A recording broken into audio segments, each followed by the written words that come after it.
So you are in your 40s and you haven't seriously started saving or investing. Are you worried? Or maybe you don't want to take stress right now. But one day, reality will hit you the way it hit me in my early 40s. Yes, I wasn't saving seriously until I was 40. I was married, I had two children by then, but I had not seriously started thinking about their education or their marriage or our own retirement.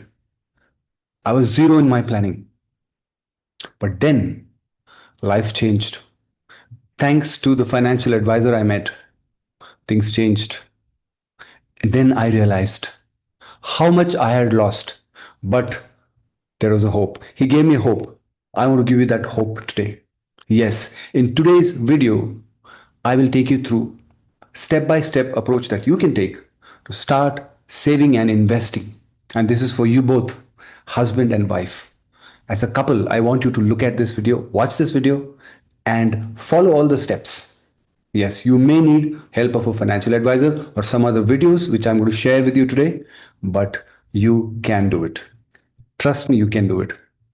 Hi, I am Frankie Fernandez. I'm a certified financial planner and I'm also a marriage coach.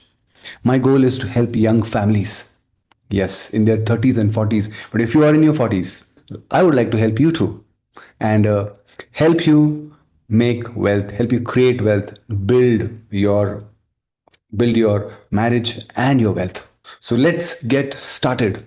Take a pen, take a notebook, sit together and make those notes. So if you're in your 40s and you want to seriously start saving and investing and you're wondering, can I make it? So I would offer you this hope. Yes, you can make it. Just follow these steps that I'm going to share with you and be sincere about it. You will surely make it. You've got 20 more years of your productive working life. Of course, you can work even beyond that, but you might retire by 60. So this will help you. The whole plan for the next, probably next 10 years, which will help you to overcome all your challenges in the next 20, 40, 50 years. So let's get started. What is the first step you should take? I was exactly at that place where you are right now. And what did I do?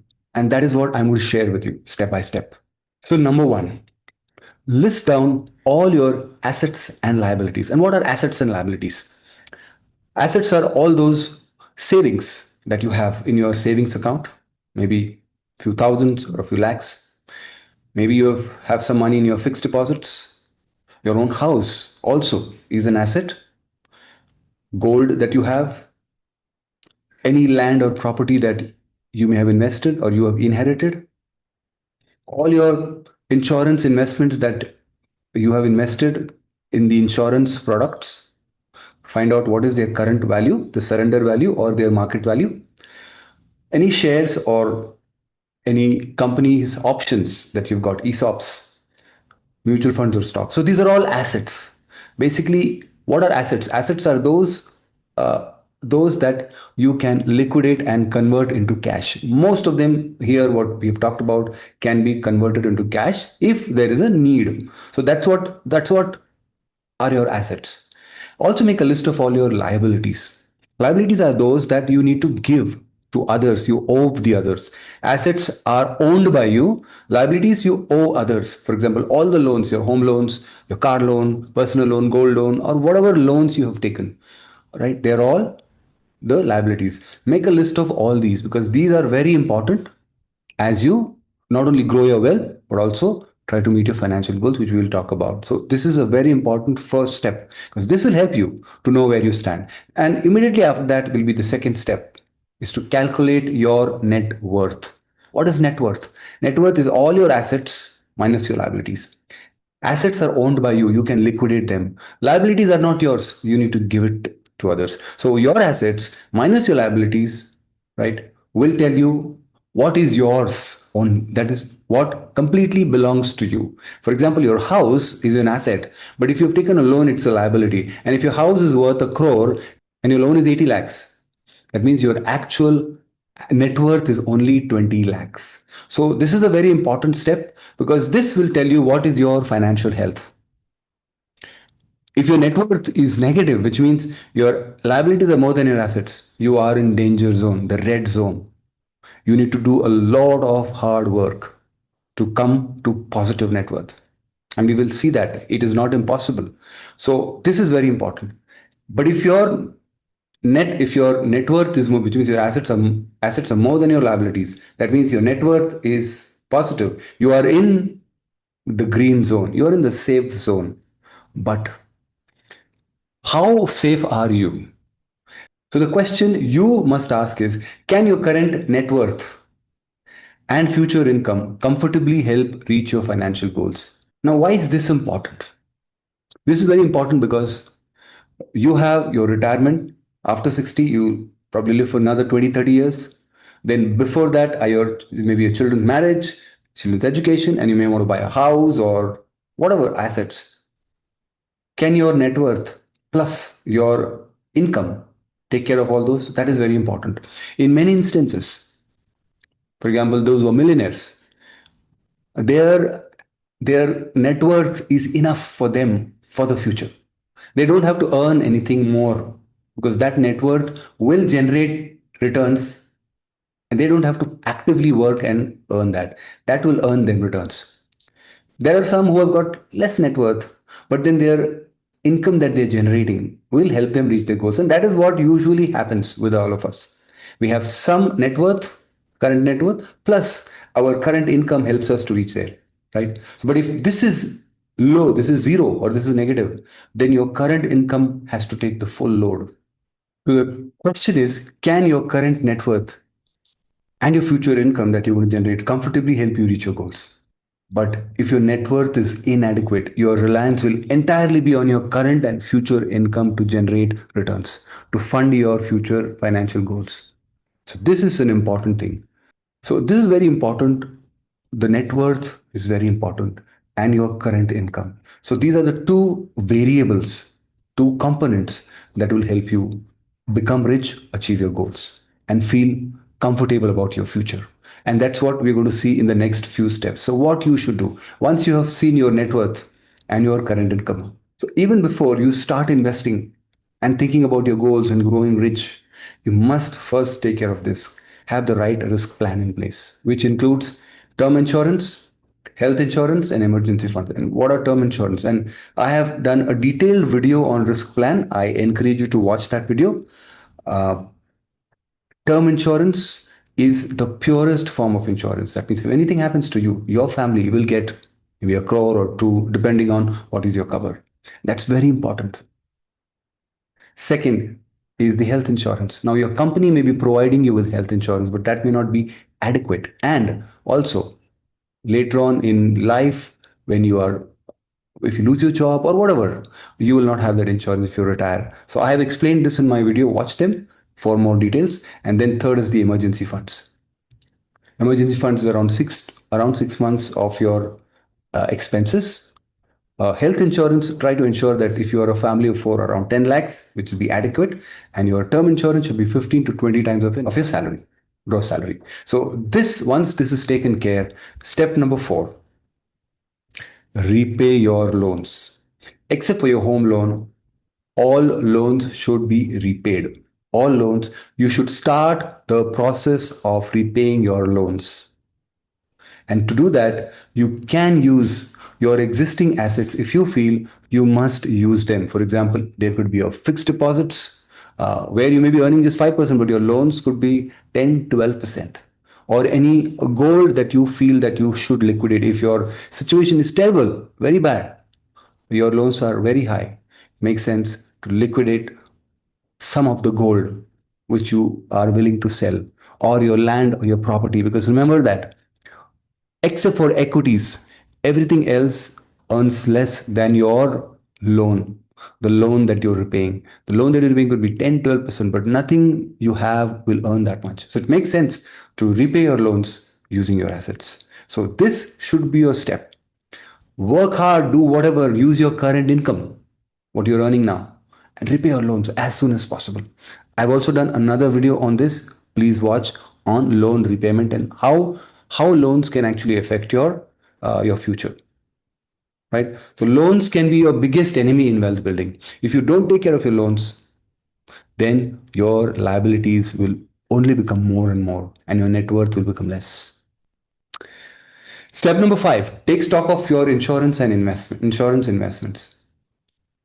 Now, this is a category of investments which is very misleading. Many have been misled and purchased, including me. I also had these.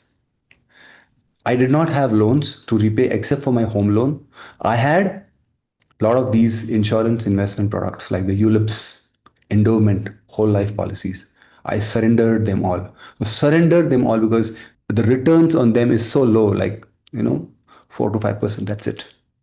And surrender them and use those proceeds to repay your loans. In fact, I repaid my home loan as much as possible because I wanted to get rid of loans. I did not want any liability. Yes, not everyone should do that. So if you have a home loan, sometimes it makes sense to keep your home loan because you have to start investing, right? So home loan is fine.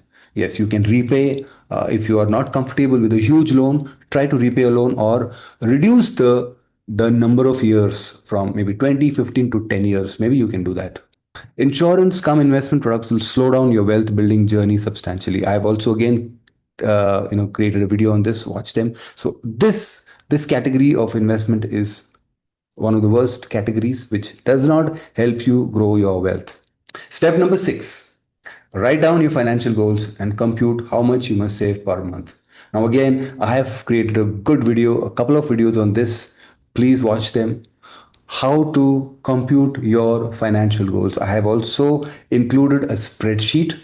Download that spreadsheet, enter your numbers. To do this, to write down your financial goals, you must first calculate your budget and then write down all the calculate your budget. For example, for retirement, you need to know your current budget, enter those numbers. Then you need to find out what are the likely fees right now for a certain course. Maybe it is 5 lakhs, 10 lakhs, enter those numbers because inflation will make those numbers high in the next 10, 15 years. Then the children's wedding, similar, enter the numbers now and inflation will tell you, and with the inflation, it will go up, all these expenses. And then the financial goals spreadsheet will help you find out how much you should save. For example, you may need 8 crores in your retirement if you're 30 years old and you're spending 50,000 per month. Roughly 6 to 8 crores. Then for your children's education, you may need another couple of crores. For their wedding, another couple of crores. All this you should know.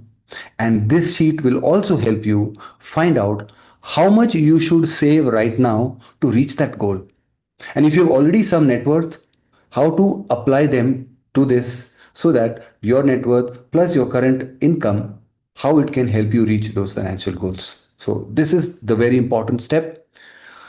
Step 7, rewrite your budget and make adjustments to invest for goals. That means take your budget seriously. Write down how much you're spending, how much you should spend. Because if for reaching your retirement, if you need to save probably 15,000 per month, as an example.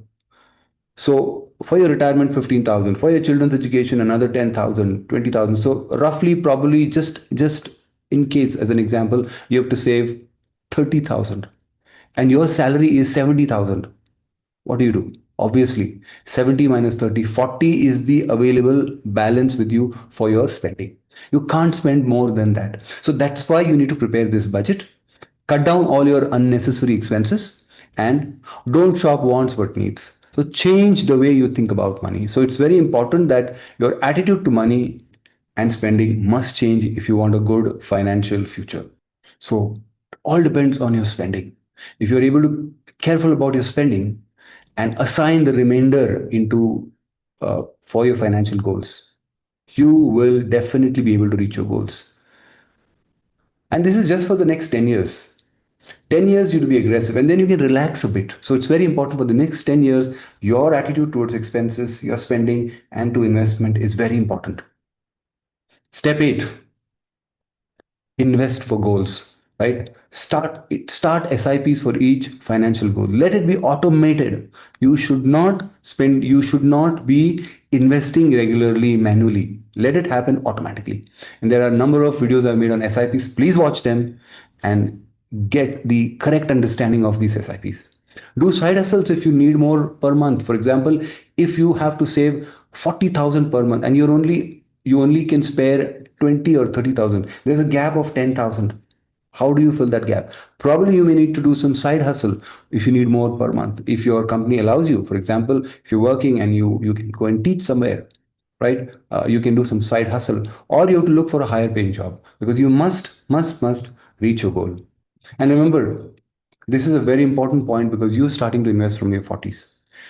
If you have to invest rupees 5,000 per month in your 30s, now you need to invest 20,000 in your 40s, four times more to reach the same target. So this is the drawback. This is the negative of not investing early. Because if you start in your 40s, you need to really push yourself hard. That means you need to be very careful of your expenses and how you look at expenses. Or another way of accelerating is to invest 11,000 per month to step up by 10% every year. Step it up from 11,000. Next year it will be 11,000 plus 1,100, 12,100. You need to invest every month to compensate for the lost 10 years. And finally, the do's and the don'ts for the next 10 years. Spend carefully, postpone your lifestyle expenses. Don't take loans, even a home loan. Do not take a loan. Yes, take a loan after 10 years because what is more important is to build your equities. Equities, you have to increase your equities, your asset allocation. Never stop SIPs, whatever happens. Yes, watch some of my videos on SIPs. I've explained why you should not stop. Step up your SIPs whenever there is a salary raise, right? If your salary increases, don't think of spending to do that extra, spending that extra money, but try to increase. And this is what exactly I did when I was I started investing. This is exactly what I did. Invest your bonus in long term and don't experiment with investing. Don't try stock picking. Don't try trading or doing things which your friends may be doing because that's a huge risk. You may lose your money. And if you do this, your 50s and the 60s will be rewarding. If you exercise your discipline in the 40s, it will be very rewarding in your 60s. So let's do a quick recap of those 8 steps. Very important. List down your assets and liabilities. Calculate your net worth. That will help you whether you are in the safe zone or in the danger zone. Have your risk plan in place. We talked about the insurances and emergency fund. Repay all your loans except for home loan. Repay all the loans on high priority. Use your existing assets if required. Take stock of your insurance and investments and surrender them and use those proceeds to repay your loans. Write down your financial goals. Important step because this will help you reach your goals. Rewrite your budget to accommodate your goals. And finally, invest. Have automated investments, SIPs, to help you reach your goals. Yes, I hope you've so as I said, there is hope. You can definitely increase your wealth. Just follow these steps and just follow these steps and do your investments. Be disciplined, be focused. You will definitely create wealth, build wealth, and catch up on those lost years. And those who are in your 30s, if you're watching this, watch my earlier video on the golden decade, the golden years 30 to 40. Because if you're in your 30s, you must take important steps. You can follow these steps definitely, but you may not have to invest as much as you have to start investing when you're in your 40s. So take advantage, look at that, watch that video, understand how important are those years. Let me know, those who are in your 40s, let me know what are your anxieties, what are your apprehensions. Let me know in the comment box. I will help you. I'll try to write back to you on what steps you can take. If there's anything from this video, nothing, if something is not clear, let me know. I will help you get clarity so that you can get on the path of financial freedom as early as possible. If you are here for the first time and if you have not subscribed, you're watching my videos, you watched some of my other videos, I encourage you to subscribe. so that I can continue to get more and more content like this. My goal is to help you as a young family to grow in your wealth and also have a good relationship. Thanks for watching till the end. Bye for now.